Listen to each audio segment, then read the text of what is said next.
স্বরাষ্ট্র উপদেষ্টা lieutenant general অবসরপ্রাপ্ত জাহাঙ্গীর আলম চৌধুরী জানিয়েছেন, আওয়ামী লীগ সরকারের আমলে ভারতের সঙ্গে হওয়া অসম চুক্তি নিয়ে আলোচনা হবে।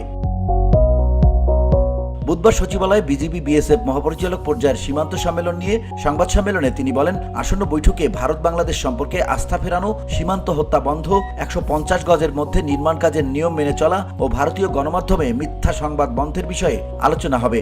বিএসএফ যে ভারতীয় নাগরিক এবং ভারতীয় দুষ্কারী কর্তৃক সীমান্ত হত্যা ও সীমান্ত নিরস্ত বাংলাদেশি নাগরিকদের উপর গুলি চালান, আহত বন্ধ করা। জানেন যে ভারতীয় নাগরিকরা বিএসএফ এবং অন্যান্য যারা যে আমাদের যে সীমান্তে যে হত্যা করছে ওইটা যেভাবে হোক তাদের বন্ধ করতে হবে।